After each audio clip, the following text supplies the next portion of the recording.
Assalamu alaikum Şarkı Türkistanlık aziz qarindoshlar. Dünya Uyghur Qurultayı tarafından tasdiqlangan To'g'ri televiziyasining bugungi Naq maydon programmasiga xush keldinglar.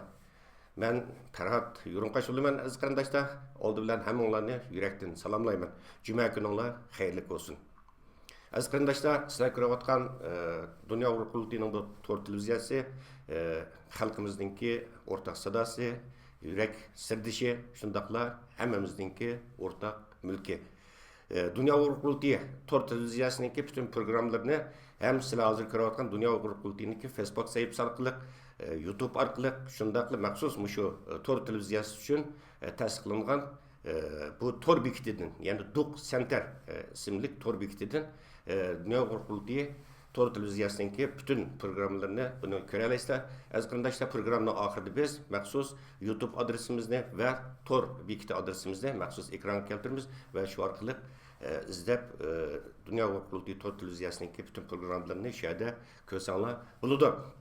Aziz qarindoshlar, bu biz oldinmi e'lon bergan bugungi programmamiz haqida, bugungi programmamiz maxsus siyosiy panohlik tilash haqida leksiya bo'ladi. Aziz qarindoshlar, bu vatanimiz mustamlikaga duchor bo'lgandan tortib hozirgacha bu Sharq Turkiston xalqi, jumladan Uyg'ur xalqi bu musofirlikdan qutulolmadi hozirgacha. Vatansizlikdan dardini tortib keldik va musofirlikning dardini tortib kelyapmiz. Aziz qarindoshlar, bo'lib bu mustamlika Xitoy hokimiyatiningki navbatda vatan ichidagi xalqimiz qarata yapirayotgan sistemalik yo'q qilish va irqiy qirg'inchilik siyosati tufayli nurg'unlagan qarindoshlarimiz majburiy vatandan ayrilib, g'arb dunyosiga jumladan Yevropa ellariga kelib, bu yerda siyosiy panohlik tilashga majbur bo'lyapti. Uningdan boshqa yana Turkiya va boshqa o'rta sharq davlatlarida nurg'unlagan qarindoshlarimizning qo'lida Xitoy pasporti bor. Qo'lida Xitoy pasporti bo'lgani uchun har zaman Xitoy hokimiyatiningki, Xitoyning elchixonalarining, konsullarininki bu yerda ta'qib qilishiga, ta'didiga uchrab kelyapti. Shu sababdan Turkiya va boshqa o'rta sharq davlatlaridagi qarindoshlarimiz qo'lida Xitoy pasporti bor qarindoshlarimiz bu Xitoy pasportidan qutulish, Xitoyning ta'qib qilishidan, nazoratchiligidan qutulish maqsadida yana g'arb davlatlariga kirib siyosiy panohlik talab kelyapti. Har kuni bizdan Dünya Uyghur Qurultayıdan har kuni o'nlarcha, hatto yuzlarcha qarindoshimiz bizga maxsus telefon qilib siyosiy panohlik tilash masalasi haqida bizdan har xil savollarni so'raydi, ma'lumot so'raydi bu haqda. Chunki biz hammasiga bir-birlab javob berib bo'lmaymiz. Albatta biz javob bergandami o'zimiz turayotgan davlatlarningki qonuni yo'l qo'ygan doira ichida javob beramiz. Shuning aziz qarindoshlar, bu nuqtada bizni to'g'ri tushunishinglarni umid qilamiz. Bizdan so'ralgan savollarimizga aniq to'liq javob bermay deb ranjigan qarindoshlarimiz bor. Chunki biz qonun yo'l qo'ygan doira ichida sizlarga maslahat bera olamiz va ma'lumot bera olamiz. Aziz qarindoshlar, bugun siyosiy panohlik tilash leksiyamizdan, suhbatimizda biz hozirgacha bizga qarindoshlarimizni dunyoning har qaysi ellaridan turayotgan qarindoshlarimizdin kelgan ba'zi savollarni biz qisqacha bir ratlab chiqib, bugun shu ratlab chiqqan tuvandagi savollarga biz javob bermoqchi. Birisi qarindoshlar bu savollar tranzit orqali panohlik tilaguvchilarning ahvoli qanday bo'ladi? Masalan, tranzit vasitasi bilan kelib panohlik tilash ahvoli qanday bo'ladi? Bu Dublin shartnomasining ro'yi bo'yicha bu siyosiy panohligingiz rad qilinsa qanday qilishingiz kerak? Andan keyin chegirdan normal kirib bo'lib panohlik tilash bilan tranzit orqali kelib panohlik tilashning farqi nima endi? Normal kelish bilan tranzit orqali kelib panohlik tilashning ikkisining o'rtasida farqi nima? Bu panohlik tilaguvchilar panohlik tilagan davlatda nimalarga diqqat qilish kerak? Uningdan keyin panohlik tilaguvchilar guvohlik suhbatida, ya'ni mahkamada deyli, sudda, siyosiy panohlik tilash sudida nimalarga diqqat qilishi lozim? Yana birisi safar jarayonida oila a'zolari tarilib ketsa, qanday qilib oila birligi qilish mumkin? Bu oilani qanday qilib birlashtirib bo'ladi? Yana birisi demokratik bo'lmagan davlatlarning grajdani bo'lganlar demokratik davlat panohlik tilasi bo'lamdi? Deydigan savollar bor bizga kelgan savollar ichida. Undan boshqa demokratik bo'lmagan davlatlarda oliy maktabda o'qiyotgan va keyin demokratik davlatda panohlik tilaguvchilarniki o'qish ahvoli qanday bo'ladi? Bu haqda savollar bor. Panohligingiz rad qilinsa, masalan, sotingiz, tunji sotingizda, siyosiy panohlik tilash sotingizda panohligingiz rad qilinsa qanday qilish kerak? Panohligingiz qonun modellaridagi o'xshash bo'lmagan paragraflar bo'yicha qabul qilinsa qanday qilish kerak? Chunki siyosiy panohlik tilashning darajasi o'xshamaydigan darajalar bor, bir qancha kategoriyasi bor. Buningki yana birisi bu sayohat vizasi bilan kelib o'qishga kirgili bo'lamdi Yevropa ellarida. dep savol sorgan qarindoshlarimiz bor. Yana shundaqla sayohat vizasi bilan kelib panohlik tilisi bo'lamdi deb degan savolni qo'ygan qarindoshlarimiz bor va shundaqla yana tuqqa yo'qlash vizasi bilan kelib Yevropa ellariga yoki G'arb davlatlariga panohlik tilasak bo'lamdi deydigan shundaq savollar bor. Biz bu savollarga bugun atrofli javob berish maqsadida biz navbatda Germaniyada istiqomat qilib turayotgan Dünya Uyghur Qurultiyi tadqiqot markaziniki müdiri shundaqla Germaniya federal bu yerda chet elliklar idorasi bilan siyosiy panohlik tilash idorasiniki maslahatchisi va tarjimoni bo'lib ishlayotgan va bu siyosiy panohlik tilash masalasida mutaxassislashgan Anvar Ahmad apandini bugun stansimizga taklif qildik. Assalomu alaykum Anvar apandim, qanday ahvolingiz, yaxshi salomat edingiz? Ataytın vaqtingizni chiqarib bu bugungi bu litseyimizga qatnashib kelganingiz uchun sizga tekrar rahmatimni bildiraman. Xo'sh keldingiz, rahmat. Assalomu alaykum. Ben ekran orqali barliq qarindoshlarning bugungi juma kuniga xayrli tilayman. Ham o'tliq salom yo'llayman. Ve aleyküm assalam. Anvar efendim, bu ben bayıdap ötken bazı sorulara rasmi cevap veriştim burun. Yakında siz bana bir sözün tavsiye kılgandınız. Eğer siyasi panohlik tilash meselesinde Avrupa'ga kildigan yoki sayohatga boshqa sababdan Avrupa'ga kildigan qarindoshlarimiz mush pasportiga diqqat qilsa, pasportni bir tekshirsa, pasportida imzosi bormi yo'qmi, buni qayta bir ko'rib chiqsa, mushuni bir yetkazib qo'ysangiz deb shuni tavsiya qilgandingiz. Bu vaqtda bir o'zingiz o'z og'zingizdan bir anglayli. Bu vaqtda siz bir izoh berib o'tsangiz, nimalarga diqqat qilish kerak bu pasportida, masalan, nimani tekshirish kerak bu yerda? Bu savolingiz biz nazarga olmagan bir mühim nokta, çünkü biz özümüzde Şarkı Türkistan'da hesaplagachqa bu Xitoy hükümeti yani Şarkı Türkistan çeperge çıkartgan Uygurlarınki yani Şarkı Türkistanlıklarının hamısı şu Xitoy pasportu bilan çeperge çıkıyor. Elbette bizden devletimiz müstakil bulmagachqa yani Xitoy Xalq Cumhuriyetininki pasportu bilan çıkıyor. Bizniki Xitoylarga nisbatan ma'nusizlikmi bo'lish kerak bir hesapda. Yani bir noktadan Xitoy hukumati qonun organlarininki shu mas'uliyatsizligimi bo'lish kerak deb qarash mumkin. Bu pasportning eng oxirgi vaqtida pasportni oluvchininki imzosi deydigan bir nuqta bor. Buningda bizning nurg'un qarindoshlarimiz bu nuqtaga diqqat qilmaydi ekan, imzo qo'ymaydi ekan. Bir qismlari Xitoy imzo qo'ygan, bu imzo deganninki her vaqt o'z ona tili bilan qo'yish talab qilindi xalqaro prinsipda. Bizning bazı qarindoshlarimiz uningga imzo qo'ymagan. G'arb ellarininki bulunma Germaniya ni markaz qilgan Yevropa demokratik ellarininki chegirdan kirish, chegirdan chiqish shu qonuni bo'yicha pasportga imzo qo'yilmagan pasport innovativ pasport deb qaraldi ekan. Bu nuqtani bizning faciatda yurayotgan qarindoshlarimiz bilmaydi. Hamda bundan keyin o'zi bu jihatda diqqat qilib pasportiga imzo qo'yib qo'ygan yaxshi. Chunki bu imzosiz pasport bilan viza bilan kelgan bo'lsa, interes rasmiyatida hamda chegara xodimlari ba'zi diqqat qilmay chegaraga normal kirganlar bo'lishi mumkin. Ammo shu tranzit orqali shu Yevropa davlatlariga kelib panohlik tilashni xohlaydiganlar bo'lib qolsa, albatta o'zining birdan-bir kimligi, vatandagi, davlat ichidagi kimlik ham pasport degan bir xalqaro kimlik hamda. Bu kimlikda imzosi bo'lmasa, innovatsiya deb qaralib, buningda biroz avarchilik yo'q istiqbolda ko'rilyapti. Rahmat Anvar efendim, bu vaqtda bergan ma'lumotingizga, chunki Xitoy bir qonun davlati emas. Unda bo'lgandan keyin bu imzoga pasportni taqatgan vaqtida imzosi bormi yo'qmi yoki uni o'zing imzoni etib ol deb xalqning qo'liga tutqizib qo'ygan ahvollar bor. Shu ba'zi qarindoshlarimiz bunga diqqat qilish kerak ekan, chunki bu g'arb davlatlari, demokratik davlatlarda imzo bo'lmagan, o'zining pasportining egasining imzosi bo'lmagan pasport Anvar apandim deb o'tgandek qonunsiz bir pasport bo'ldi. Yaqinda ba'zi qarindoshlarimiz jiddiy mushaqda, jiddiy qiyinchilikqa duch keldi. Germaniyaga kelib siyosiy panohlik tilgan bir qarindashimizning pasportida shu pasportning egasi degan yerda imzosi yo'q ekan hamda.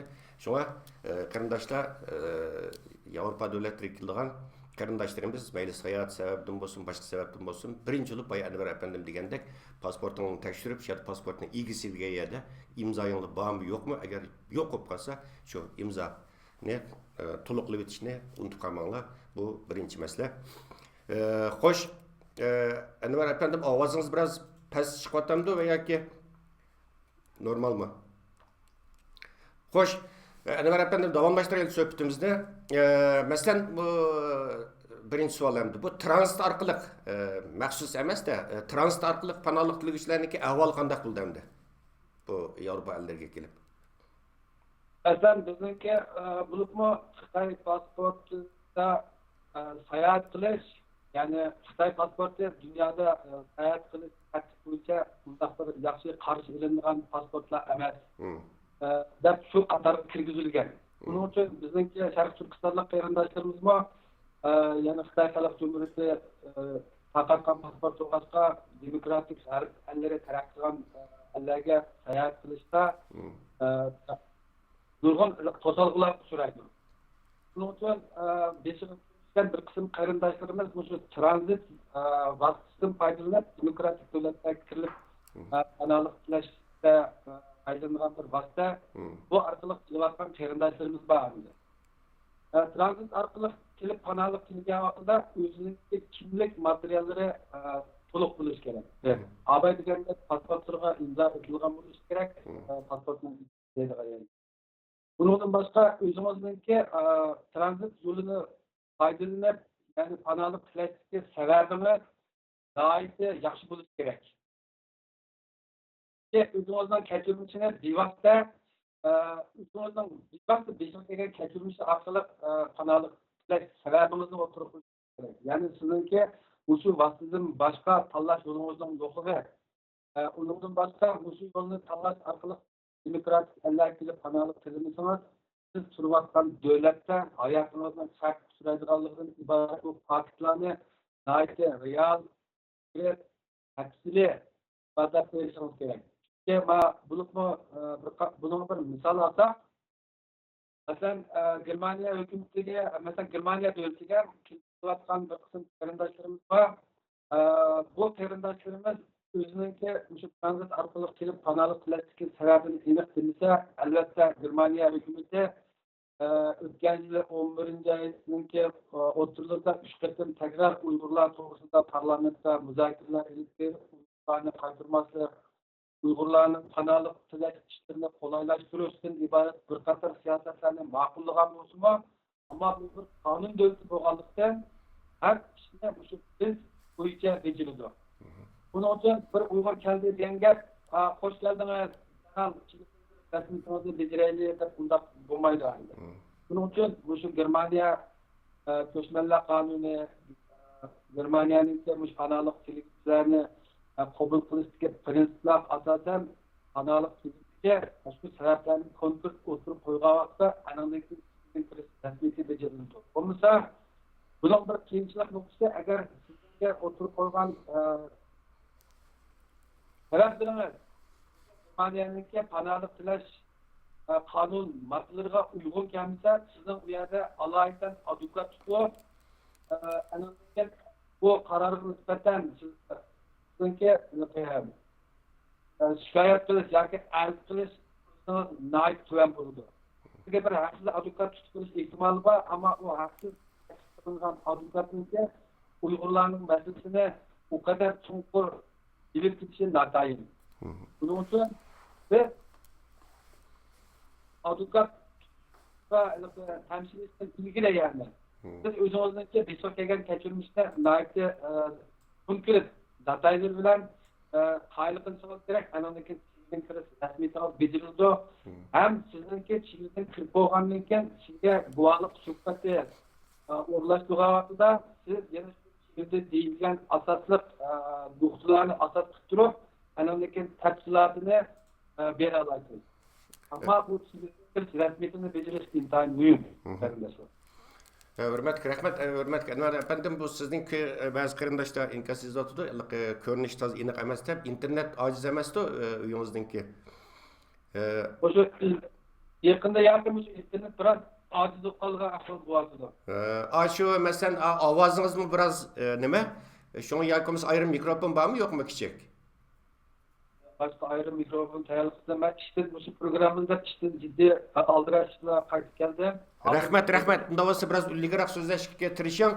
Rahmat Anvar apandim, bu transit orqali panohlik tilashlarni avval qanday qildi degan savolga javob berdingiz. Aziz qarindoshlar, ba'zi bir qarindishimiz so'rabdi, bu transit degan nima? Nima gap deb? Bu transit degan Anvar apandim, bu vaqtda bir izoh bersangiz, transit bir qarindishimiz so'rabdi, transit degan nima gap debdi.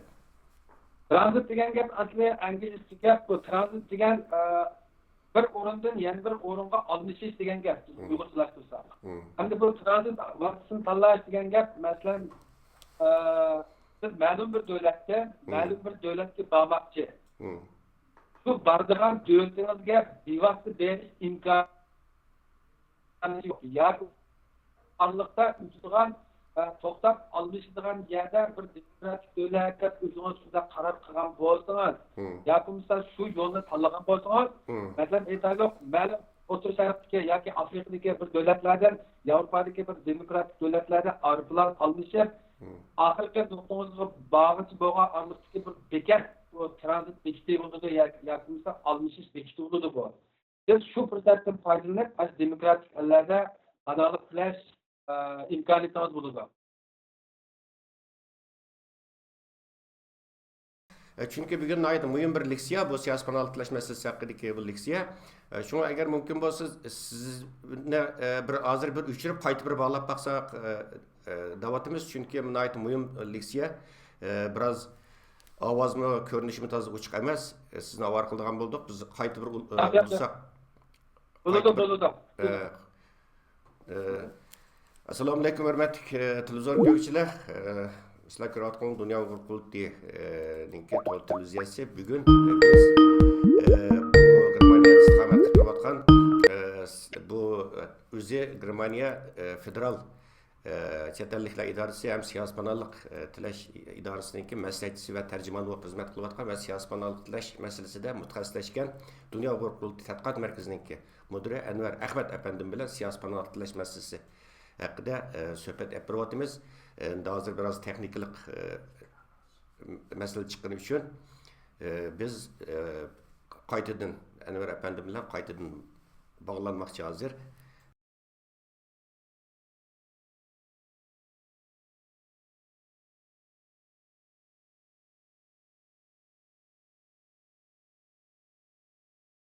Huzur ko'ruvchilar,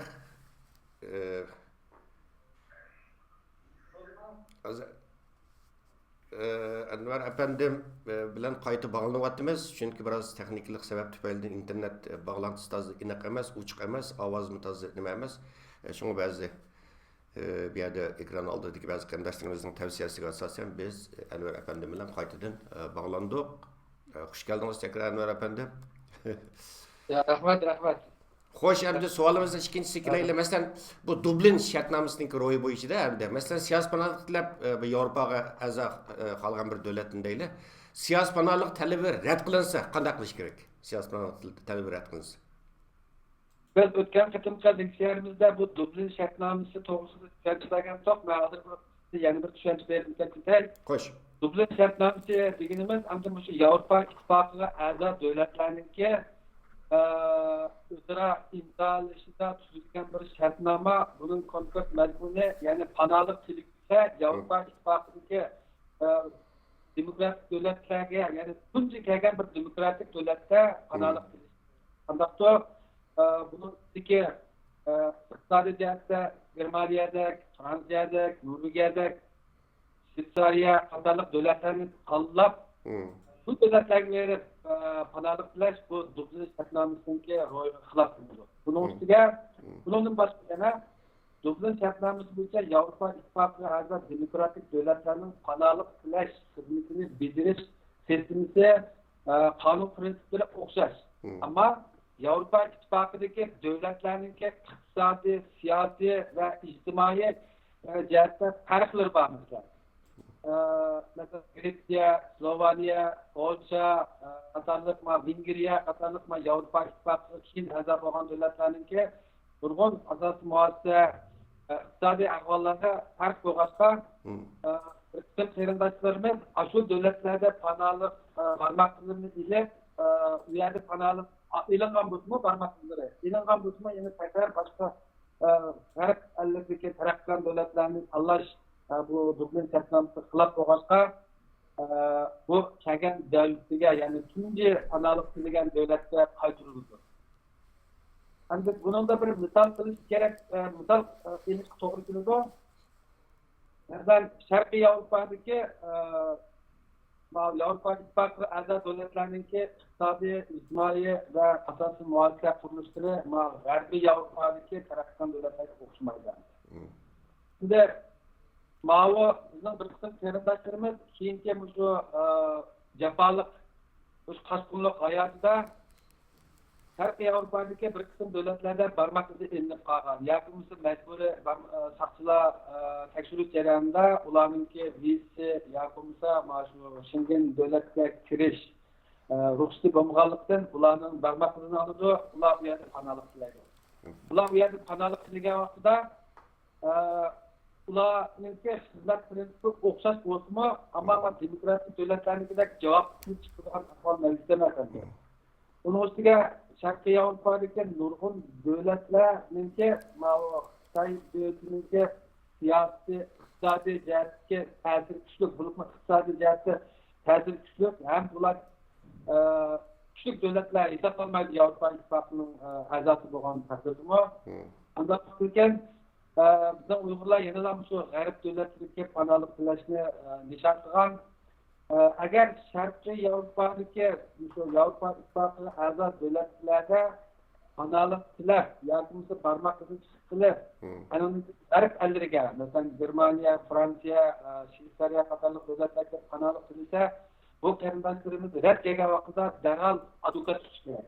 Chunki Germaniyaniki g'arb ellarininki siyosatida bo'libmi ayniz ayon Xitoy hukumati ham shu Sharqiy Yevropa ellariga mablag' silishdan iborat asosiy muassasalarga tuvan turishida qarz berishdan iborat bu razil vositalarni qo'llanib Uyg'urlarni bostirish harakatini to'xtatgan yo'q hozirgacha. Bundan davom qilishi mumkin. Bu ishlardan g'arb ellarininki to'liq xabari bor. Buning uchun advokat darhol advokat tutib Sharqiy Yevropadagi Yevropa ittifoqi a'zo davlatlarninki Xitoyning besimidan Uyg'urlarni qaytarib berish ehtimoli yana hozirgacha Sharqiy Yevropadan qaytarib ketganlar yo'q. Ammo shuning oldini olish uchun darhol advokat tutib arz qilyapti. Agar arz qilib advokatlar shu nuqtada men yuqorida so'zlab o'tgan nuqtalar bo'yicha hukumatga arz qiladi. Agar bir qism qarindoshlarimiz G'arbiy Yevropadagi davlatlarga panohlik tilab kelib yoki sayohat bilan kelib panohlik tilagan bo'lsa deydi, buniki bir urug'dan tunish bo'lishlari Fransiyada bo'lgan bo'lsa, o'zi Shveysariyaga panohlik tilagan bo'lsa, birinchi qatim kelgan davlat Fransiya bo'lgan ekan, u shu Dublin shartnomasining ro'yxatiga asosan Fransiya qaytarildi. Agar bunda g'arb davlatlardan kelgan bunda rad bo'lsa, bu rad qilish emas. Chunki ya'ni panohlik tilaguvchiniki Dublin shartnomasi bo'yicha birinchi qatim kelgan davlatga panohlik tilash kerak deydigan ro'yxat asosan bu jihatda advokat tutmaslik kerak deb tavsiya qilaman. Chunki Shveysariya bilan dinamiki Fransiyaning undaqdan farqi yo'q. Aytgan kishilarimiz panohlikni qabul bo'lgan vaqtida bu Shveysariya, Fransiya, Germaniya degan davlatlarniki bunda iqtisodiy va boshqa jihatlarda çok farqi yo'q. Ya'ni Xitoyga qaytarib berishdanmi iborat bundaq vahimaga to'g'ri kelmaydi. Ham bu davlatlarda Xitoyninki ta'siri kuchli emas. Bu davlatlar har vaqt o'zininki oldi bilan o'zininki o'zgarmas mukammal qonuniy yuksak iqtisodiy ta'sir kuchi bilan Xitoyninki Uyg'urlarni qaytarib berishdan iborat bundaq talablarga hech bir vaqt pisand kelgan yoki nazarga ilib kelgan emas. Buning uchun agar Sharqiy Yevropada Dublin shartnomasi bo'yicha rad qilingan bo'lsa, darhol advokat tutish lozim. Agar g'arb davlatlarga panohlik tilashda Dublin shartnomasi bo'yicha rad qilinsa, advokat tutmay, birinci kısım kelgen devletki verip panahlığını davamlaştırış, bu bize akıllı muhabbet dep qarayman. Rahmat, bazı qarindoshlarimiz ham so'rabdi. Kelgan kunili intervyu bulam deganda sot shu kelgan kunili bulamdi degan qarindoshlarimiz bor ekan.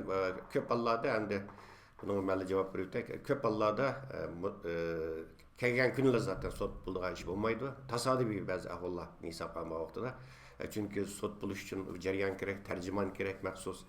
Kelgandiki avval soqchi ma'lumot bergan gap.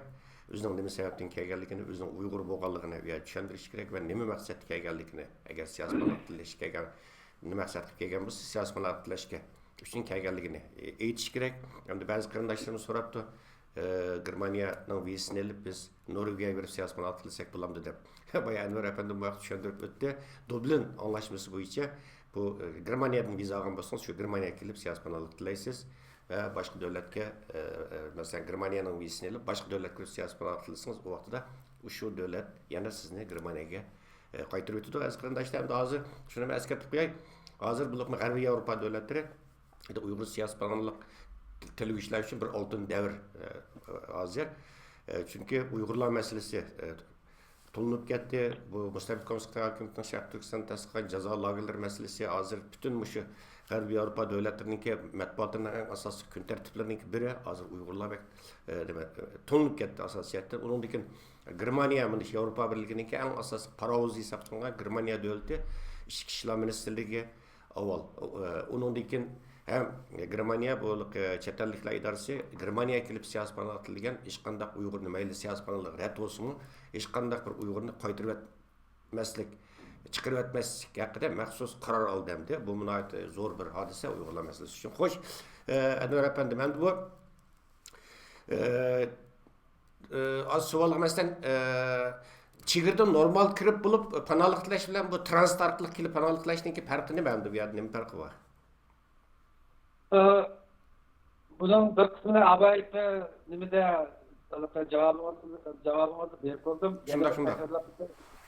Eğer transit bilan kelip panohlik tilagan vaqtida o'zingizniki panohlik tilashdagi sababingizni nihoyat aniq, konkret ham o'zingizniki kimlik isbotlarini to'liq ko'rsatishingiz kerak.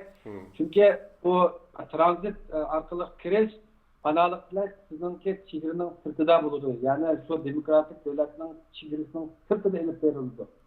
Agar siz qayni qilarlik bir sababni ko'rsatmasangiz, qaytirib ehtimoliniz nihoyat zo'r. Albatta sizningki bu chegaraning sirtida panohlik qilsangiz, sizga nisbatan bir adekvat qilish. Ya'ni haqqingiz bo'ladi, huquqingiz bo'ladi, chunki bu demokratik davlatlar bo'lgan ekan. Ammo u advokatningki Uyg'urlar to'g'risida qanchalik tushunchasi bor, Sharq Turkistonda nimalar yuz beryapti deydigandan iborat bu bir qator masalalarga nisbatan tushunchasining qanchaligiga, ya'ni siz uchun noma'lum.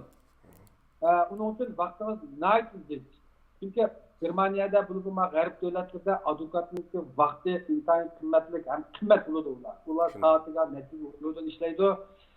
Uning uchun bu nihoyat bir jiddiy muomala qiladigan bir masala. Hamda chegaradan kirib bo'lgandan keyin panohlik tilash, masalan, sizningki dastlabda tizimli rasmiyatini bajarsangiz, buning balkim bir qancha kun vaqt ketishi mumkin. Bundan keyin sizning arxivingizni turg'izdi.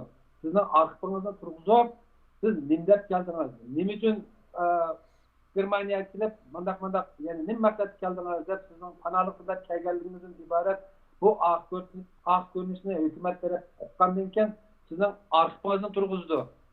Sizning familiyangiz, tug'ilgan yeringiz, nerdan kelganingiz, shug'ullangan kasbingiz, nikahlanmaganligingiz, oilangizning bor yo'qligi, qanday keldingiz, shu qatorda sizningki nurg'un shaxsiy usullaringiz to'g'risida sizningki bir arxivingizni ishlab chiqardi. Bu arxivingiz sizningki vaqtli kimlik berdi. Shu kimlik nomeringizni bossa Germaniya va yoki Yevropa ittifoqiga a'zo davlatlarning hammasida shaxsiy tashvishda sizning shu arxivingiz chiqadi. Sizning kim ekanligingiz. Aniqlikdan sizga guvohlik suhbatini berdi. Bu balkim bir haftadan ba'zida bir oygacha davom mumkin. Aniqlikdan sizga guvohlik sulhatiga riyosatchilik qiladigan qonuniy xodimlarni o'rnatishtirish kerak.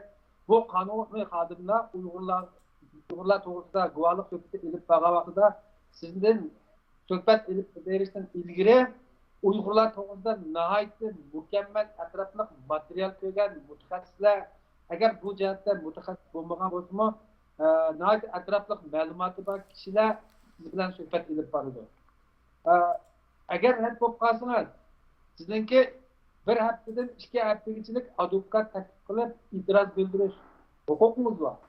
Buning uchun masjiddan kirib bo'lgandan keyin panohlik tilashninki afzal taraflari chiqarib, albatta yanada o'zingizniki bevosita kechirmishingiz, qaytib kelsangiz qandaq bir fojialarga duchor bo'lganligingiz yoki Xitoydan bo'lsin yoki bo'lmasa uchinchi bir davlatdagi sargardonlik hayotingizning xavf uchraydigandan iborat bu ahvollarni konkret doktorlik holda panohlik tilashdagi sababingizni nayt tafsili isbotlaganimiz yaxshi. Masalan, Anvar apandi bu panohlik tilaguvchilar panohlik tilagan davlatda asosda nimalarga diqqat qilish kerak endi? Endi bizning qarindoshlarimiz panohlik tilagan davlatlardagi shu demokratik davlatlarning qonunda bekitilgan prinsip bo'yicha shu davlatlarningki qoida qonun ijtimoiy tartiblarga bo'ysunish kerak. Bo'libmi shu tizimlash, arxiv turg'izish, guvohlik suhbati, yana turkcha mahkama emas, inglizcha intervyu.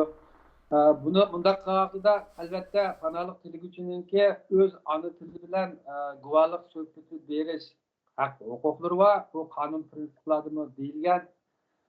Agar sizga yana ana tilingizda tarjimon o'rnashtirolmagan sharoitda mayli Xitoyga o'rnashtirgan bo'lsin, chunki siz Xitoyda universitet bitirib yoki bo'lmasa boshqa bir davlatlarda universitet bitirib til ortiqchiligingiz bo'ldi deb qaralganlikdan shu tillar bo'yicha tarjimon kelgan bo'lsa, siz u tarjimonga qo'pol muomala qilsangiz bo'lmaydi. Chunki sizning haqqi hurmatingiz sizningki yana qonuniy salohiyatingizni nazarda tutib hukumat shu tarjimonga nayt yuqori pul berib faqat siz bilan munosabat qilish uchun, ya'ni sizning dardingizni bevosita anglash uchun taklif qilgan. Qandaqdir u Xitoyni siz uchun taklif qilgan deb qarashingiz bo'lmaydi. Buning uchun agar masalan Xitoy taklif qilgan bo'lsa, masalan bir Xitoy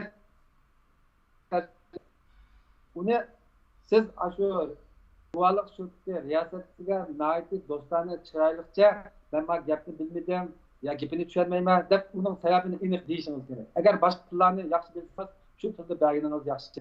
Bundan boshqa bizning bir qism qarindoshlarimiz shu demokratik davlatlarga kelgan vaqtida buyum diqqat qilgan kishi bilib bilmay sodir bo'lib qoladi. So'z qilganda magazin kirgan vaqtda bir narsani bilib pulini to'lamay unutib qolib chiqadigan ahvollar normal insonchilikda yuz bergan ishlar. Shundoq. Buningdan nayt diqqat qilish kerak. Yana birisi o'sha qonunga bilet olmay, pul to'lab bilet olmay qatnashmasligiga chiqish. Anaqangi bir-birlari bilan til o'qishmaslik yoki urf odatning o'qishmasligi sababidan bir jidal majroga qilishdan bu yerda g'arb davlatlarida jamiyatda shu ayollar nayt erkin uçup yürüydü hamda. Har qanday bir tonusunda qandaq irqdagi adam bo'lishidan qat'iy nazar normalda nayt xushchiroy bilan muomala qildi. Hamda bizning ba'zi qarindoshlarimiz uningga nisbatan to'g'ri muomala qilmay ba'zi nashayn ishlarni qilib qolsa, bu kun bu oylarda bo'libmi g'arb davlatlari bunga nisbatan qattiq tadbir qo'llandi.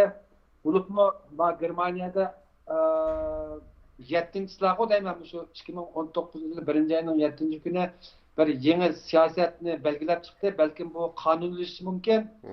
Agar jamiyat tartibini buzadigan, jinoiy ishlarni sodir qiladigan kapital fabrika deydi buni germancha.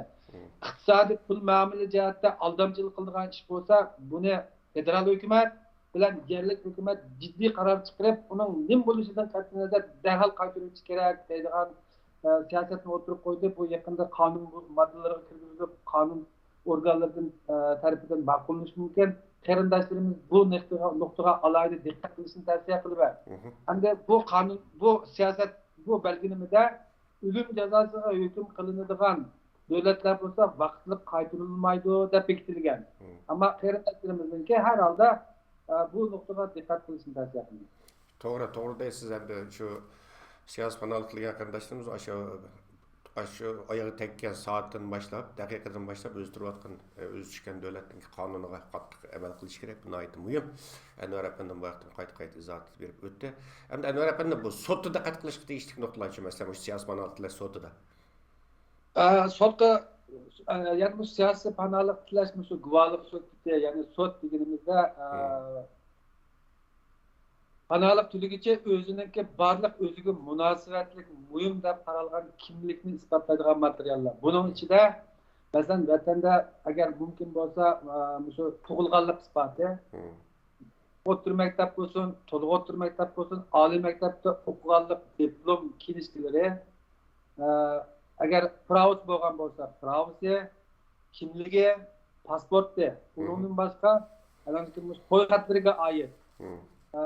Keyingi vaqtlarda Xitoy hukumati shu 2014-2015dan boshlab qolaylik kartasi yoki qolaylik kimligi deb Uyg'urlar uchun, ya'ni Sharq Turkistonliklar uchun chiqargan bir kimlik var. Bu ya'ni Xitoy hukumatining qonuni bo'yichami bir qonunsiz kimlik hamdi. Bu kimlik bo'lsa bo'ladi. Chunki bu kimlikni Xitoy hukumatiningki bizning Sharq Turkistondagi ya'ni qonun organlari tarafidan tasdiqlangan ham qonun organlari tarafidan taqdirlangan bo'lg'achqa shu kimliklarni ililishi kerak. Bundan boshqa shu suhbat jarayonida bu 3 adam orasida ilib beriladigan suhbat bo'ladi. Tarjima panohlik tiligicha.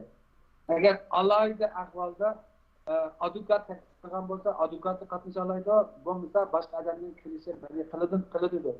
Bir kishilik bu suhbatda ya'ni bir qism qarindoshlarimiz ma ayol kishiga deb qo'l vermaydigan, bu ayol kishi bilan qarshi turib so'zlasam bo'lmaydi deb tamom qarab so'zlaydigan bunday taqollama yuz bermagan emas. Bir qism demokratik davlatlarda yuz beryapti bu ishlar. Shunday. Hamda bu davlatlar bir insoniy axloq nuqtasidan musulmon bo'lsin, musulmon bo'lmasin, ayol bo'lsa erlarga qo'l ilishib ko'rishib hurmat bildiradigan, er bo'lsa ayollarga qo'l berib hurmat ko'rsatadigan bir insoniy axloq bu g'arb davlatlariniki. Buning nisbatan ayollar bilan qo'l ilishsak namagan bo'ldi deb qo'l bermaslik, erlarga ayollar qo'l bermaslik menimcha bu to'g'ri emas endi. Bo'lsa shu 100 turani turib javob berganingizda so'ralgan savollarga agar siz 100 turani javob bermay qandaqdir boshqa yerlarga qarab javob qilsangiz, buni ilmiy psixologiya nuqtasidan bu yolg'on gap qilyapti, o'zining beshdan kechirgan emas, bevosita sezgurasiz emas, balkim bir hikoyalarni o'qiyotgan bo'lsa debmi qarash ehtimolligi intayin zo'r. Chunki bu psixologiya deydi, o'zaro diyalog bo'lganida odam cho'qib bir-birining chiroyiga qarshi turib diyalog qilindi masalan. Siz tam taraf qarab, bu yoqqa qarab yoki ayol kishiga men chiroyiga qarsam bo'lmaydi, namagan bo'ladi deb ma nuqtadan qarasangiz birisiga adabsizlik bo'ladi. Siz panohlik tilab kelgan davlatningki normal jamiyat tartibiga bir to'g'ri kelmaydigan bir ahvol hamda, insoniy axloq nuqtasidan to'g'ri kelmaydigan bir ahvol. Buning uchun qarindoshlar shu nuqtalarga diqqat qilsa menimcha yaxshi bo'ldi deb qarayman. Rahmat, Anvar apandi, bu siz muhim bir nuqtani deb o'tdingiz. Haqiqatan elga kirsang, iling sol kirsang, bilan deydigan yakchashmaning shariga borsang bir ko'zam qisib oladigan gap bor. Biz bag'ayani muhitiga qarab tutishimiz kerak. Buni aytib muhim. Anvar apandi, masalan, shu safar jarayonida ham mayli Yevropaga qilgan safar jarayonida bo'lsin, oila a'zolari tarilib ketsa, qanday qilib oila birligi qilish mumkin? Masalan, boy bir qarindoshimiz savol so'rabdi. Masalan, men avval o'zim siyosiy panohlik ne qilsam, balam Turkiyada tug'ilgan, keyin balamni aklib olish nima imkoniyatim bormi deb savol so'ragan qarindoshimiz bor. Va shunga o'xshash savollar bor. Masalan, o'sha oila a'zolari masalan yo yo'ldoshi kelib ayoli kelanmay, yoki ayol kelib bolasi kelanmay qilib bunday ish bo'lsa, bu oila qanday birlashadi, qanday bir sharoit ostida birlashadi? Nəhayət bir çonqur mənalı bir sualını sordunuz Ferhat efendim.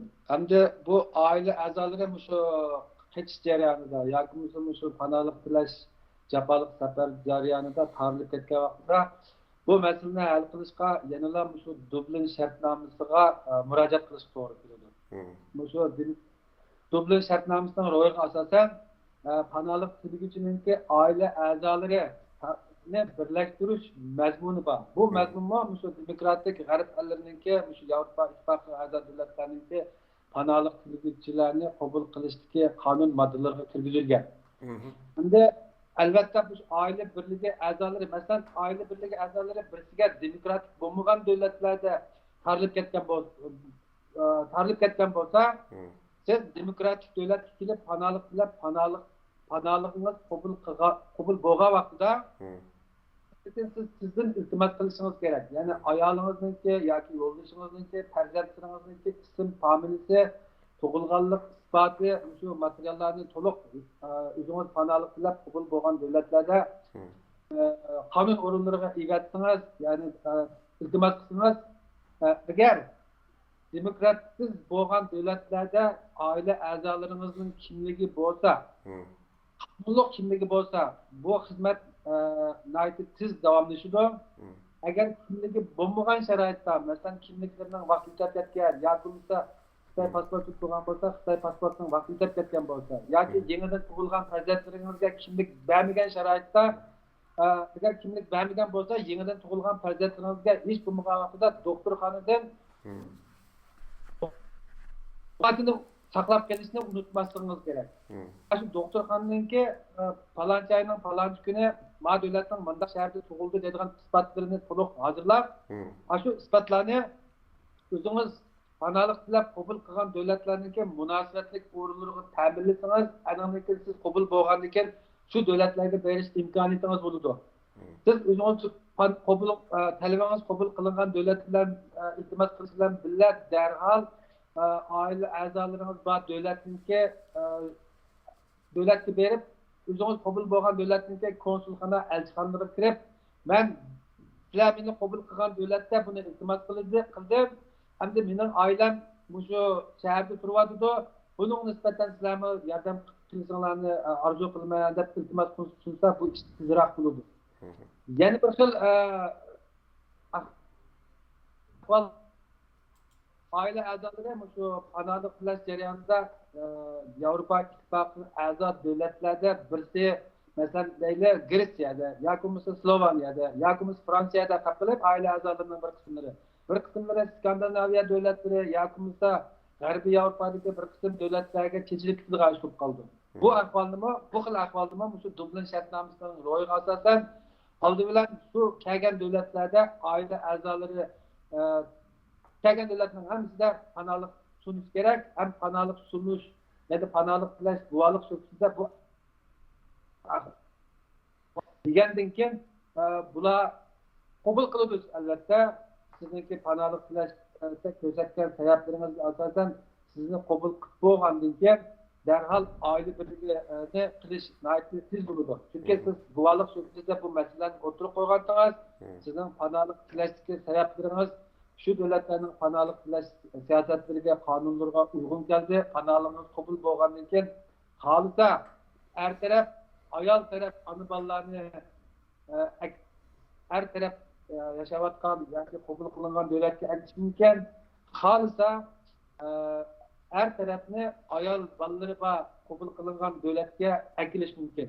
Bu normal, faqat qonuniy tartiblar bo'yicha normal ilib berilgan davlatga. Tartiblar buni qilish keyin to'xtamaydi normalda. To'g'ri, deganingiz haqiqatan ham bu siyosiy panohlik masalan ba'zi bolchaqsi u yerda bu yerda qolgan ahvollar ko'p ko'rilyapti hozir. Avval yo'ldosh kelib siyosiy panohlik, keyin ayollik kelib siyosiy panohlik tilab, keyin 1-2 yil o'tgandiki va 4-5 yil so'zilib ketgan ahvollar bor. Oilani birlashish uchun bu yerda deyapman Anvar efendim deb o'tgandek bu siyosiy panohlik talabingiz cho'qim qabul qilinishi kerak. Qabul bo'lganda endi sotda ba'zi qarindoshlar shuni eslatib qo'yadi. Ko'p qarindoshlarimiz diqqat qilmaydi ekan. Masalan, voy Anvar efendim deb o'tdi. Siyosiy panohlik tilagan vaqtida agar o'zingiz kelib, bolangiz yoki ayolingiz bir yer qilib boshqa davlatda O'zingiz yolg'iz kelib siyosiy panelga tilgan vaqtingizda cho'qim siyosiy panelga tilash sotida deyishingiz kerak. Mening ayolim bor, falon yerda qolib qoldi. Mening balam bor, Piston davlatda turyotidi.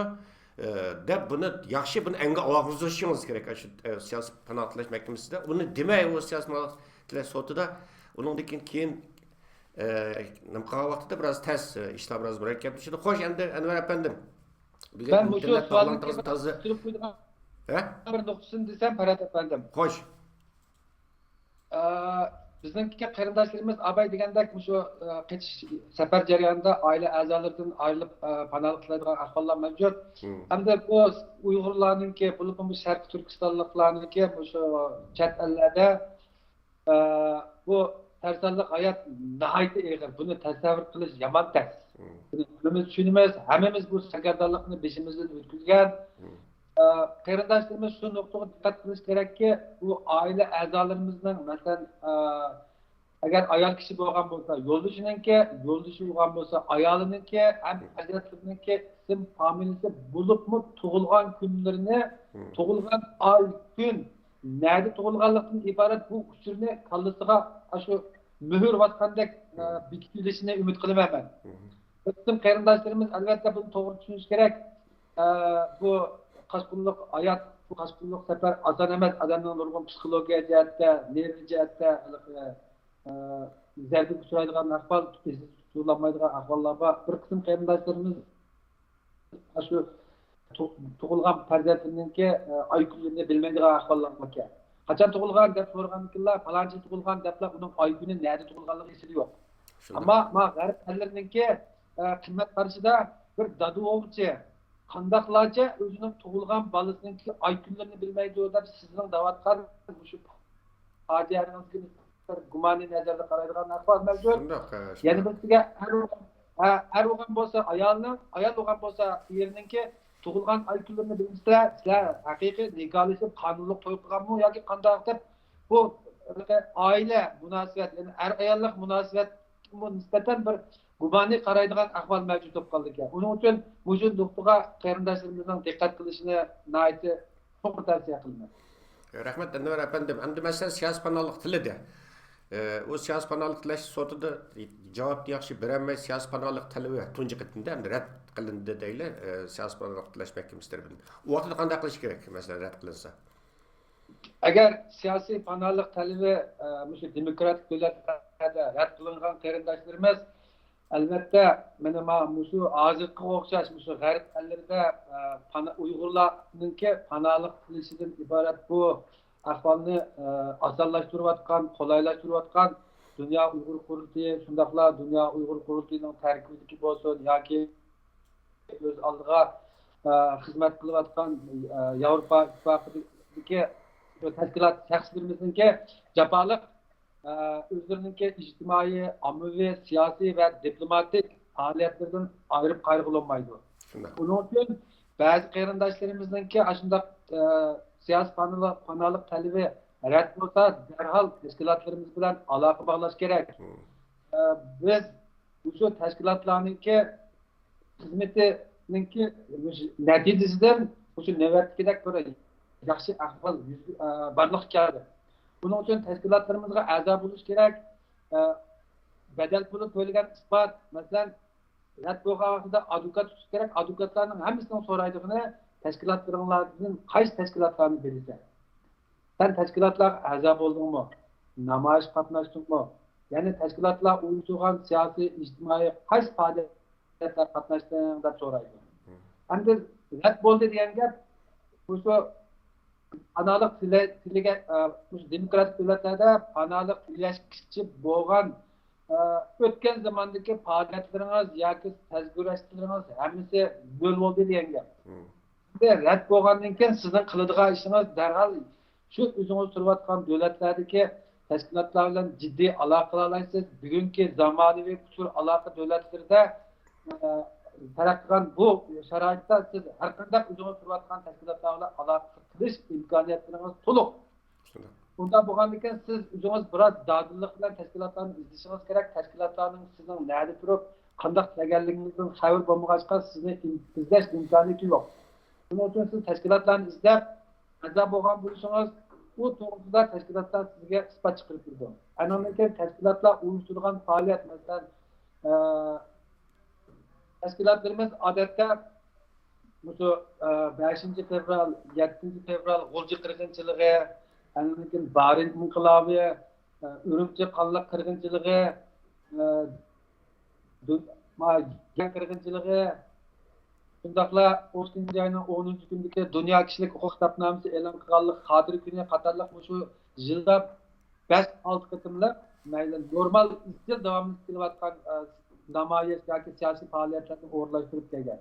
Siz bu faoliyatlarga to'liq qatnashgan bo'lsangiz, ham shu faoliyat qatnashchilikdan iborat fotosurat bo'lsin, video film bo'lsin, bularni ilib olib, oy kuni bu faoliyatni qaysi tashkilot tashkillagan, qaysi o'rinda ilib berildi, uning mazmuni nimadan iborat 3 nuqtani advokatga ta'minlashingiz kerak. Advokat yuqori darajali o'ringa chiqqan vaqtida meningki bu shikoyatchim mındaq sebepten sizler hazır o muşu devlette Uygurlarınki mındaq vakitte mındaq faaliyetler katlaştı. Bu faaliyetin mındaq orullar yani Uygurların teşkilatları orlaştırgan. Onun için Xitay hükümeti Uygurlarınki çeteldeki hakkında iş faaliyetlerini takip kıladigan, nazaret asıqlıgan şu arkalık vatandaki aile azaları besim istiqan işini izchil davomlashtirib kelyapti. Hem g'arb ellardagi nurg'un davlatlar axborot vositalari isbot chiqadi. Buning uchun bu odam qaytarilib ketsa, yanada hayoti xatar ostida turadi deb siz to'g'rimizda doklad yo'llaydi. Yuqori darajali sud organlariga shuning bilan sizningki rad bo'lgan birinchi qatam siz uchun chiqargan rad qarorini keyingi qatimliqda sizni qabul qilishga aylantirish imkoni bo'ladi. Hem bu bo'lyapti mana hozirgacha. Shunda Anvar efendi, men bu hozirgacha ko'p shohid bo'ldik bunday ahvollarga. Ba'zisi mening siyosiy panohligimni hech kim uqmasin deb, bu yerga tashkilotlarga demay o'zini yushirib, o'g'irliqchi berib, tarjimonga lozim emas, men Xitoycha bilaman deb Xitoycha bevosita siyosiy panohlik tilab, talabi rad bo'lib, andan keyin 1 yil 6 oy yoki 2 yil o'tgandan keyin talabi rad bo'lgan vaqtida kelib tashkilotni izlaydiganlar bordi. Bunda avvalda ko'p bo'lgan. Kelib darhol bütün teşkilatlarning hammasi degidek Yevropa Birligi a'zo davlatlarda faoliyat olib turayotgan siyosiy panoh tilash mutaxassislari va Anvar Ahmad efendimga o'xshash tarjimonlik qilayotganlar va avval tashkilotni tepib, ulardan bir maslahat so'rash kerak, siyosiy panohlik tilash haqida atrofli yana tafsiliy ma'lumot olish kerak. Va shu tashkilotning bütün Anvar efendim degandek namoyishlarga, faoliyatlarga, uyushtirgan faoliyatlarga hammasiga aktiv qatnashish kerak. Agar videolar bo'lsa, rasmlar bo'lsa, uni saqlab qo'yish kerak. Keyin tasodifiy rad bo'lib ketgan vaqtida ikkinchi qatimliq mahkamada bunday cho'ng ishga yaraydi. Buni men falan vaqtda o'rlashtirgan namoyishga qatnashgan, menda rasmim, menda videoyim Xitoy elchixonasi oldida qatnashgan. Bu endi sizningki qaytarilib ketishingizningki oldini oladigan bir eng asosiy omilda. Endi bu qarindoshlar buni biraz diqqat qilaylik. Ben bu noktada yana bir qisqacha izohat bersam, Farhod aka. Qo'sh. İmkoniyat bo'lsa. Qo'sh. Bir qism qarindoshlarimiz shu panohlik iltimosi rad bo'lgandan keyin advokat tutdi. Advokat tutgandan keyin advokatdan so'raydi ekan, men qanchalik rasm yoki qanchalik faoliyat qatnasam, andan keyin meningki panohligimni qabul qilish imkoniyati bo'ladi deb. Bu savol nihoyatda meningcha bo'lgan vaqtida nihoyat bir ahmoqona savol endi. Shunday. Ammo biz beshimizdan kechirdik. Baş advokatlar shunda deydi ekanki, sen bu rasm tuzish uchun faoliyat qatnashdingmi yoki bo'lmasa o'zingning erkinligini qo'g'dash yoki o'zingninki desaylangan davlatida yurgizilayotgan nohaqchilik qatda bir harakat qilib o'tamsan dedi. Qarindoshlarimiz shu nuqtalarga diqqat qilish kerak. Bo'libmi ba'zi bir qism qarindoshlarimizninki shu javobi 1 yil, 1,5 yildan keyin keladigan ahvollar mavjud. Chunki shu Iran, Iroq, Gambiya, Somali qatorliq 7-8 davlat bor endi. Shu 7-8 davlatlarningki shu davlatlardagi kishilik huquq ahvoli, kishilik huquq xotirasi intayin nachar bo'lg'achqa, bu davlatdan kelganlarni hukumat o'rindirma shu G'arb Yevropadagi, bo'libmi shu G'arb Yevropadagi taraqqiyot davlatlar shu davlatlardan kelib panohlik kelganlarni aldırmay karar çıkılgan ahvallar var. Çünkü kaytırış tegişlik devletlerininkine tez becirdi o. Alanınkine, ben şu Germanca blayıp direkt deydi, panalık slash iltimasını kabul kılış ihtimallığı zor dep qarğaşqa bularninkini aldırmay karar çıkırdı. Bunun için bir yıl, bir yarım yıl ütettiğinden ahvallar mevcut. Hem de siz bu Germaniya devleti panalık, bir yıl, bir yarım yıl geçilik ya Gulcu inkılabını hatırlaş, faaliyette katlaşmışsınız. Ya ki Barin inkılabı değil, 5. yıl 40. yılı değil, Yaken 40. yılı değil. Bu şimdi bir attıktın mı namaz katlaşmayın. Aynı için sizge rədd qilish qarori kelgan vaqtida advokat taklif qilib, advokatga borsangiz, advokat so'raydi sizdan. Bir yarim yilchilik nima ish qildingizda, men uni qilgan ekan, buni qilgandim deb nurg'un sabablarni ko'rsatdik. Bu bir insonning samimiyatsizligini bildiradigan bir ahvol. Ikkinchi birisi sizningki demokratik mujindaq davlatga kelgan vaqtingizda o'zingizning tatgan azoblari, o'zingizningki oila a'zolariningki vatanimizda Sharq Turkistonda yurgizilayotgan shu fojialarni ashlar uchun bir ovoz chiqarmaganligingiz sizningki siyosiy panolik tilaganligingizniki rost yoki yolg'onlikqa nisbatan bir o'lcham bo'lib deb qaraydigan bo'ladi. Shunday. Onun için eğer aslında cevap gelmişse, bana to'g'ri javob kelmadi deb tashkilotlar bilan aloqa bog'lamay, namoyishlar qatnashmasligingiz sizningki panolig'ingizniki qabul bo'lish bo'lmasligi, rad bo'lgan taqdirda siz keyin qatam, ya'ni advokat taklif qilib itiroz bildirgan vaqtida advokatningki aktiv pozitsiyonda turib, aktiv o'rinda turib, siz uchun shikoyat qilishdagi materiallarni yuqori darajali o'rinlarga yozishda advokatning o'zini pas olib turib turgansiz. Buning uchun panolik tilagandan boshlab o'sha g'arbiy Yevropadagi bo'lib butun o'sha Yevropa ittifoqi a'zo davlatlarida panolik tilagan qarindoshlarimizga chegaraga kirib panolik tilagandan boshlab yerlik tashkilotlar bilan munosabat qilishini, uyg'urlik badalini topshirishni unutmasligi, chunki uyg'urlik badali qonuniy kuchga ega. Bu g'arb davlatlari hammasi qonuniy inovatga nazarga saqit qilmaydigan bir ahvol bo'lib yuzlanyapti hozir. Buningki isbotini ko'rdik. Mesela şu Ceneva'daki 6. iyul Ceneva 5.000 kişilik namoyish uchun kelgan qarindoshlarimiz shu kelgan kunidan boshlab kelgan davlatniki, ya'ni g'arb davlatining o'lchami emas, o'zi burun yashayotgan davlatning o'lchami bo'yicha uyg'urlik badal topshirgan bu talonlarini panolik qilgandan keyin shu guvohlik suhbatida ta'minlagan ekan, ularning hammasini nazarga olgan. Hem neçə gündən aldıda xəbər oldu, qəbul oldu. Yəni işbay bağımlı vaxtının içində qəbul gəldi deyəndə.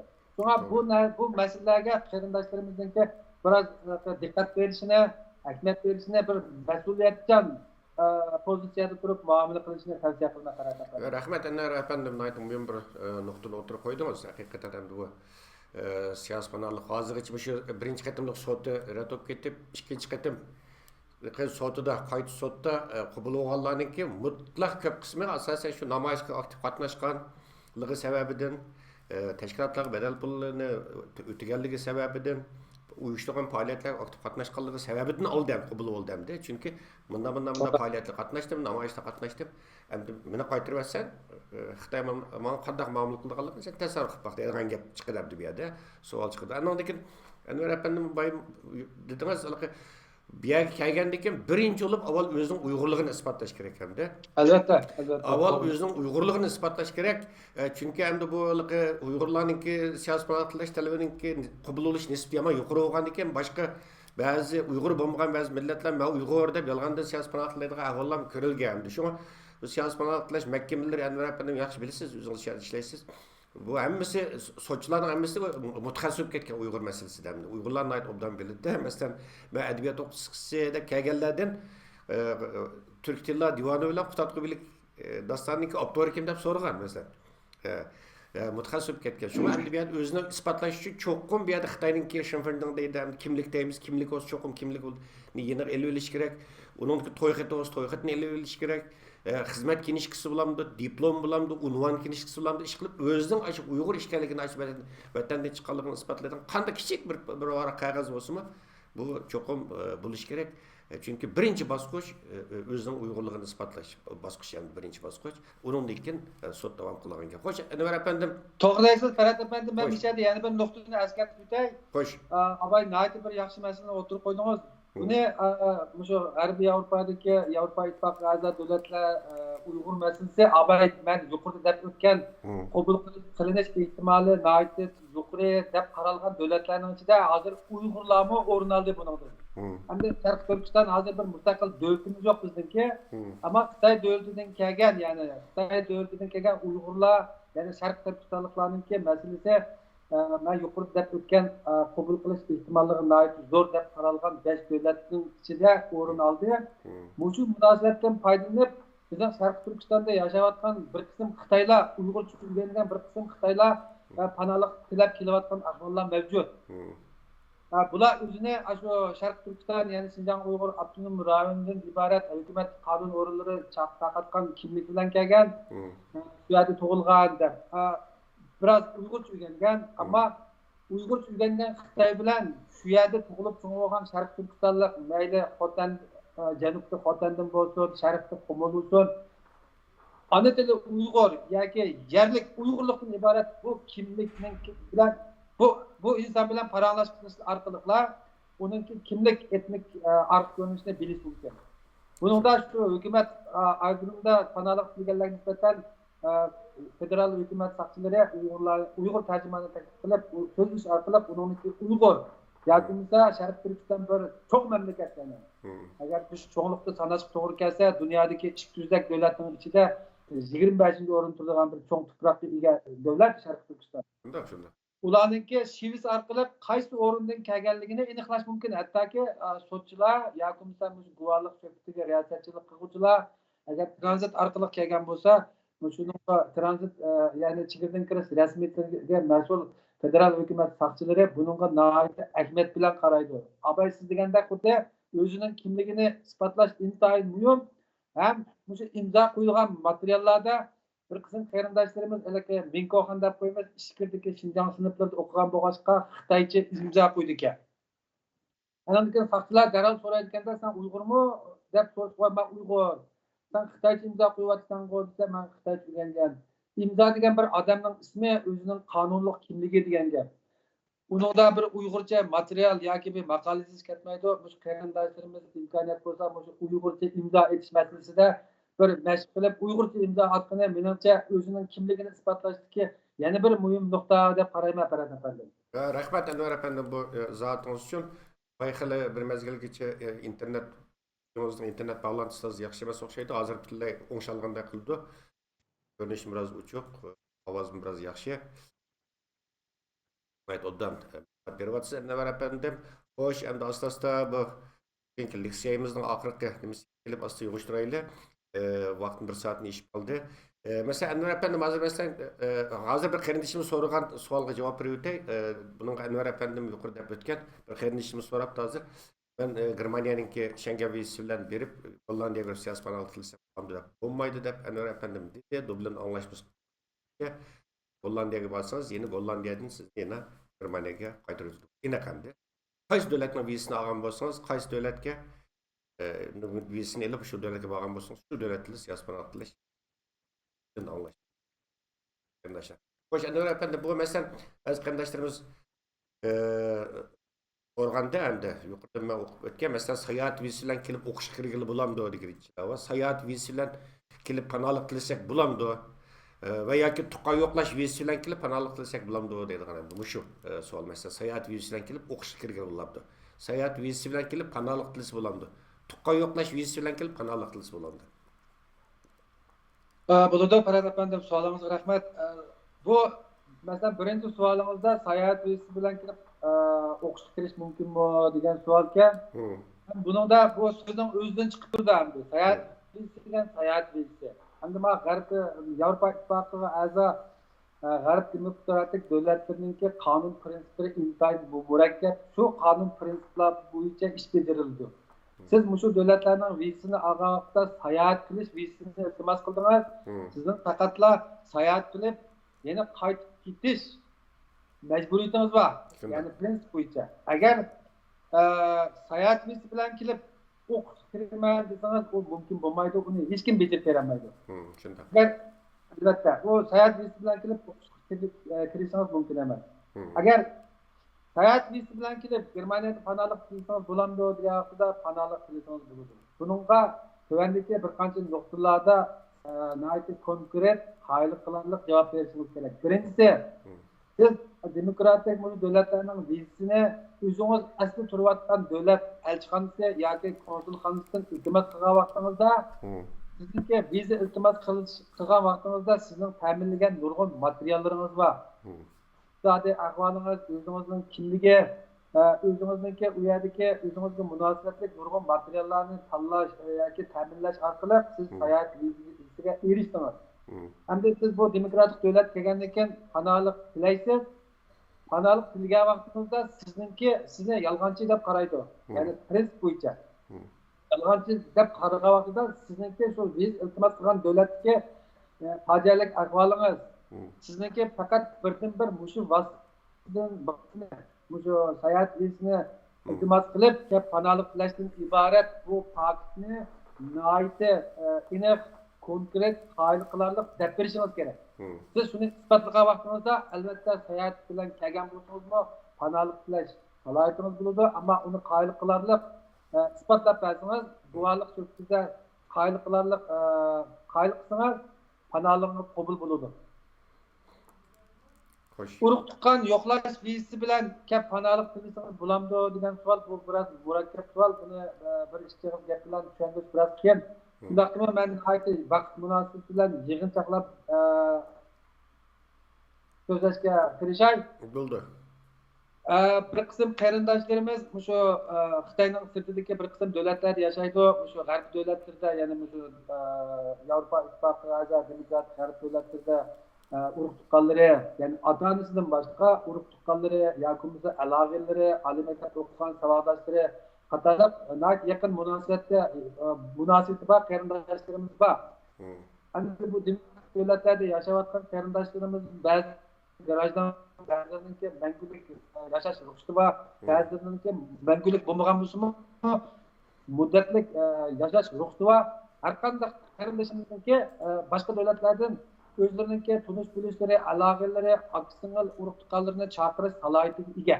Agar chaqiruvchini taklif qiluvchininki yetarlik turaq o'ldiraq uylari 8 soat ishlab xizmat qilgan yetarlik kirimi bo'lsa, ularga viz berish ehtimoli bor.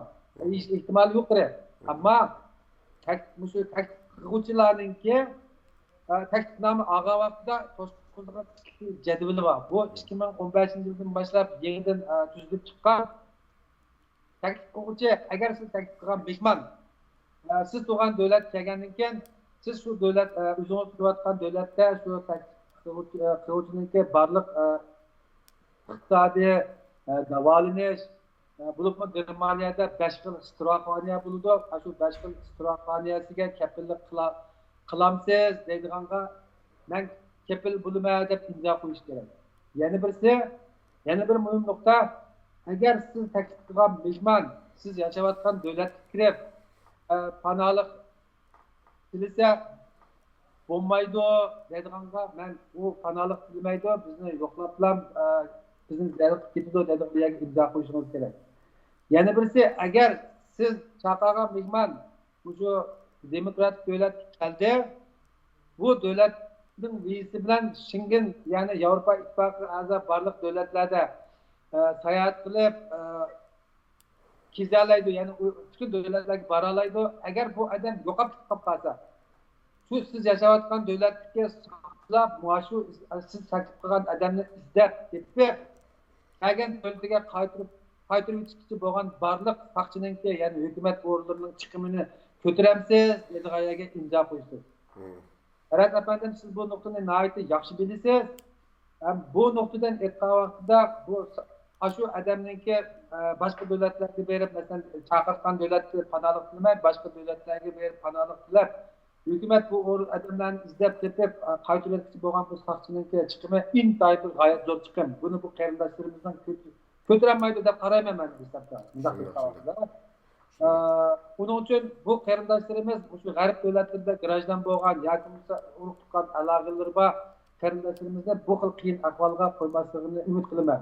Bu yerda eslatib qo'yadigan birdan bir nuqta, agar ota-onasi bo'lgan bo'lsa, bevosita qanday dadasi yoki onasi bo'lsa, shu davlatlarda igijoqsiz, qaramsiz qolgan bo'lsa, bu munosabat isbotlangan vaqtida aniqlagan ularni chaqirtib panolik qilib olsa yoki bo'lmasa bu rasmiyatni qonunliq yo'lda bajaraman desa bunga yomon uzun vaqt ketadi.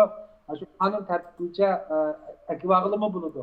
Bu nuqtani eslatib qo'yish kerak deb Rahmat Anvar efendim, bergan bu taraflıq leksiyanız, məlumatınız üçün. Bugün biz bugünkü siyasi panahtlaş hakkındaki leksiyani, ikincisini bugün biz bir şeyde akıllaştırayla Anvar efendim. Sizge alayda tekrar rahmet. Bu bizden bu leksiya, bundan dikken inşallah siyasi panahtlaş meselesi nahayet mürekkep bir mesele. Bu nurgun bilişik değişik nurgun meseleler var bunun da. Eğer çende bu siyasi panahtlaş hakkında yeterlik malumatla ilgili bulmuşsunuz, sotunuzda da talabınız rədd olub ketkendikilə şu ictimai cəhətdən, iqtisadi cəhətdən, ruhi cəhətdən, hər cəhətdən bir munç sorğuçılıq da sizəndə. O ikinci sotunuz bulub, və ya ki üçüncü sotunuz bulub, onun bir munç vaxt getidi. Hər cəhətdən həm də biraz demə avarçılıq. Şuna qarindaşlar bu siyasi panahtlaş məsələsində ətraflıq məlumatla iyi buluş gerek və bundan kimi biz bu leksiyani izchil qarindoshlarımızın talebiga asosan davomlashtiramiz va musofirlar masalasi bo'lsin, siyosiy panohtlash masalasi bo'lsin, Dunyo Uyg'ur qurultiyining eng asosiy kun tartiblarining biri, Dunyo Uyg'ur qurultiyining xizmatlarininki musabtimi Anvar Ahmad efendim o'zi hozir Dunyo Uyg'ur qurultiyi tadqiqot markazininki mudiri ham Dunyo Uyg'ur qurultiyi tadqiqot markazininki nomida maxsus siyosiy panohtlash qo'llanmasi deb bir siyosiy panohtlash qo'llanmasi hazırlap çıkan bunu elan kılındı ve hazır bunu görüşün arzu kıldığı qarindoshlarimiz Dunyo Uyg'ur qurultiyininki to'rga kirse bu to'rdan bu siyasi panohtlash qo'llanmasini yerdan tushirib olaydi aziz qarindoshlar. Rahmat Anvar efendim, sizga tekrar rahmat aytaman. İnşallah siz bilan leksiyamizning keyingi bilimida görüşimiz pat yaqinda. Rahmat sizga. Sizlarga ko'p rahmat. Mening oxirida deydiganim shu Dunyo Uyg'ur qurultiyi ta'sis qilgan shu Dunyo Uyg'ur qurultiyi to'r televiziya stansiyasidagi barliq xodimlarga rahmatimni bildirman. Chunki o'zimni bir axborotchi bo'lish bilan bu xizmatniki nozuklik huquqi qanchalik aqliy emgak ketadi, qanchalik vaqt ketadi, qanchalik iqtisod ketadiganligini nayt yaxshi bilaman. Sizlar shu qiyinchiliklarni yengib Dunyo Uyg'ur qurultiyi shundaqla dunyoning har qaysi joylarida o'zininki ijtimoiy, siyosiy, diplomatik faoliyatlari bilan xalqimiz uchun tirishib xizmat qilyapti. Ham bu xalqimizga ilhom beradigan xizmat natijalarini sizlar naqd tirishib xalqimizga umid bag'ishlaydigan shunday fikrlar bilan ta'minlab xizmat qilyapsizlar. Xalqimiz sizlarning bu ajringlarni unutmaydi. Rahmat sizga muhabbatlandim. Rahmat Anvar efendim. Bizga istansizga barliq xodimlarga rahmat aytaman. Rahmat sizga. Rahmat, xayr xo'sh. Xayr xo'sh. Assalomu alaykum Sharq Turkistonlik aziz qarindoshlar. Sizlarning ko'rayotganinglar Dunyo Uyg'ur qurultiyi tarafidan tasdiqlangan to'rt televiziyasining naq maydon programmasi. Bugun biz bugungi bu programmamizda maxsus siyosiy panohtlash masalasiga bu temaga ajratgan va yuqorida Dunyo Uyg'ur qurultiyi tadqiqot markazining mudiri va Germaniya federal chet elliklar idorasininki ve siyasi panohtlash idorasininki maslahatchisi va tarjimoni Anvar Ahmad efendim maxsus siyasi panohtlash masalasida leksiya berdi va bizning bu leksiya bundan keyin davom qiladi. Biz qarindoshlarningki bizga aytgan savollarni biz ratlab chiqib shu savollarga biz pat vaqtida cevap berishga, ma'lumot berishga tirishimiz va Dunyo Uyg'ur qurultiyininki aziz qarindoshlar to'rt televiziyasininki butun programmalarini sizlar bu Facebook sahifasidan boshqa yana bu yerda maxsus nima orqali YouTube orqali va Dunyo Uyg'ur qurultiyi to'rt televiziyasininki maxsus internet ko'zligi bo'lgan Doc Center bu to'rt ko'zligidimi bütün bizdeki stansiyamizdeki bütün programlarını bu yerdan to'liq ko'rasizlar va birozdan keyin bu bizniki mayli programmalarımızın YouTube adresi olsun, ya komsa bizimki tor adresimiz olsun, hemisi ekranımıza kilidi ve şu ekran ko'rsatilgan adres bo'yicha bizning butun programmalarimizni Tor'dan, YouTube'dan takımı to'liq, aniq, mukammal ko'ralashdi. Aziz qarindoshlar, shuni bilan bu qatim programmamizni mishada oxirlashtirmoqchi. Kelar qatimliq programmamizni ko'rishaylik. Ko'rishgacha omon bo'ling. Xayr, xo'sh. Tekrar xayrli jumalar minglar.